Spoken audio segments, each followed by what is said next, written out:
Talk about how Michael Jackson may have discovered you guys a little bit. Yeah. It's a blessing. Chubby little girl from Detroit with a chip on my shoulders, always wanted to sing, and lucked up on an opportunity to go to where there was a video shoot where someone saw us walking down Melrose, and Maxie was absolutely stunning, right? So she had her long hair, and Scott Shepp is like, I'm shooting this video, my parents are funding, and I'd love for you to be like the lead woman in my video. And you know me, the chubby girl with the big mouth and the chip on my shoulder. I was like, girl, you should go on ahead and do it. We can network with them. You never know. Maybe his parents can help us put our demo together, blah, blah, blah, blah, blah, right? So we go, and a tire blows out on one of the 15-passenger vans. So I stayed behind with one of the people who was the producer, a young guy. Child, long story short, in the book, in the upcoming doc, left me stranded in the desert, like banning someplace way out, right? Left me stranded. He decided, we walked up. It was crazy. It's a long story, but long and short, I'm walking through this small desert town where everything is shut down, and I'm just praying and I'm crying, and I'm like, I cannot believe he left me. Lord, if you get me out of this, I promise. Happened upon a police station, right? Went in there, called collect to Mimi, because we did not have cell phones back in the day. She drove, I think it was maybe 3-something in the morning when she picked me up. I got back, Maxie snug as a bug in a rug, sleeping in her closet because she had a walk-in closet. So I slept in the living room and she slept in the closet. It was a studio. It was a small space. And I'm like, did you know they left? She was like, oh my God, I stayed up. They told me they were getting you.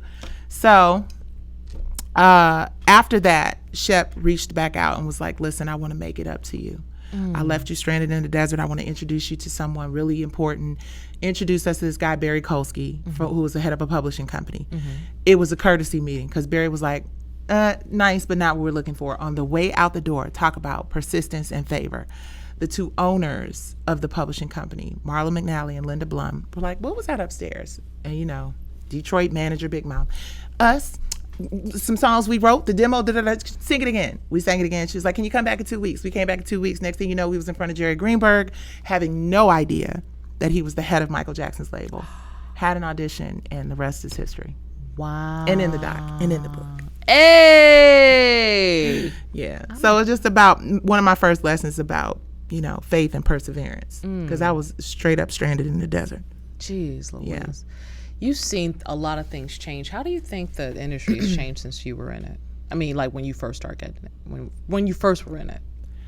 How has it changed? Since you were first in it. In the last 30 years? Because that was when I was first in it. I'm a grown ass. You said old time. Young. I like to think of myself as vintage. She's veteran, not though. Like, She's fresh and new. 53. It's changed a lot. I think now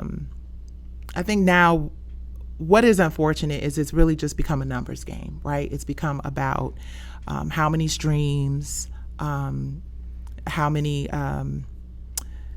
ads you can put on a TikTok video, right? The artist development, the stories that we used to tell, right? That's the reason why you listening, that's the reason why we don't have a problem going out. Excuse me. We don't have a problem going out playing for sold out audiences, right? Because people who really appreciate great music, and even with a younger audience, right?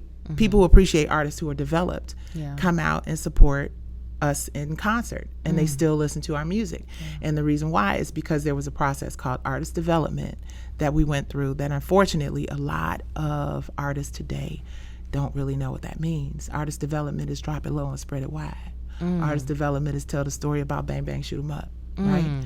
And unfortunately, there's no longevity in any of that, right? We see that based on, so many other tragic stories.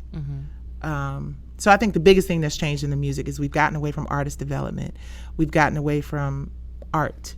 And we've just started to think more about spins and advertising opportunities and monetizing bullshit. Hey guys, welcome to our YouTube channel. Make sure you subscribe, like, share, and comment. You never know when I might be in the comments. And also, thank you guys for continuing to watch.